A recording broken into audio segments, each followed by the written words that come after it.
Alright, hello, take two. I recorded myself doing this just now, and when I went to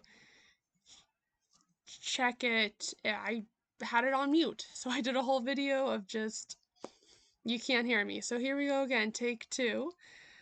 Um, this is going to be on tonic solutions. I had picked this topic about our isotonic, our hypertonic, and hypotonic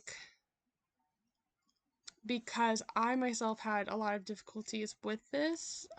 We had learned this back in microbiology, and I had difficulties. So I kind of picked it because I thought others might also have difficulties. So, uh, just jumping on in, isotonic. Iso means same. This isotonic is a solution with the same solute concentration as inside the cell. And I have an example here of normal saline. This is something that they actually give you in surgery because it's the same that solution that's what's already in your body. So you're not going to have any negative sort of effect. If anyone has ever had surgery, they would have had an IV started and they would have gotten normal saline put in them. They do mix medicines in here, like when they put you to sleep with anesthesia or pain medicines. This also will help maintain your blood pressure from fluid loss. So, very important to know about needing isotonic fluids in your body so you don't have negative effects. Moving into hypertonic, this is a solution with a higher solute concentration than inside the cell. So this means there's a lower water concentration outside of the cell, and this can cause your cells to shrink. Hypotonic is going to be the complete opposite. Hyper means above, hypo means below. So hypotonic solution is a solution with a lower solute concentration than inside the cell, and this means a higher water concentration outside of the cell. This can cause the cell to swell and to burst. Jumping into osmosis.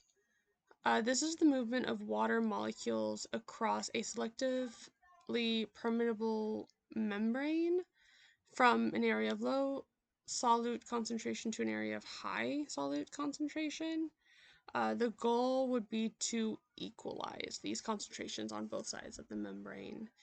So for our visual learners, we have photos. Very helpful because I know with this topic, it's hard to imagine, at least it was for me.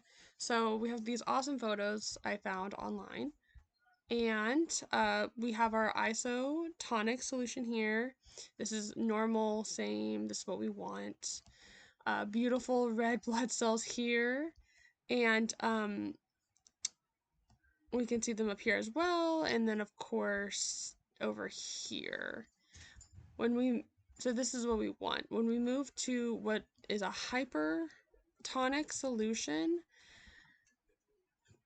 this one was tricky to understand. I always thought about water follows salt. So wherever there's a higher concentration, that's where the water is going to go. And my microbiology teacher did not like that. So he explained it in a different way. So this might be helpful for some people. He had explained it as all these molecules, all these little circles around here, these like yellow, I think, yellow circles around here. Those are, you refer to them kind of as space, and water wants to occupy the space. So since there's so much space out here and less in the cell, the water's actually going to leave the cell to go to occupy that space. And with that happening, the cell will shrink. You can see that up here as well. It kind of shrinking down here and down here too. Kind of, this one kind of looks like a white blood cell, the shape. So moving on over here are hypotonic, just to get a little visual. We can see there's way less molecules, so normal amount, way less molecules. So because there's going to be more space in the red blood cell, all the water with osmosis is going to be directed into the cell, and that can cause it to swell and burst. This photo is kind of cool up here because you can see it bursting there. Uh, you can, this one does not burst, but you can see it looks swollen. So I hope that was helpful. If there's anybody that had questions, that might be better, but no one's here. This is just a recording. So if you did have questions, I would recommend asking the professor, as she would probably be the best person to answer. All right, thank you for listening.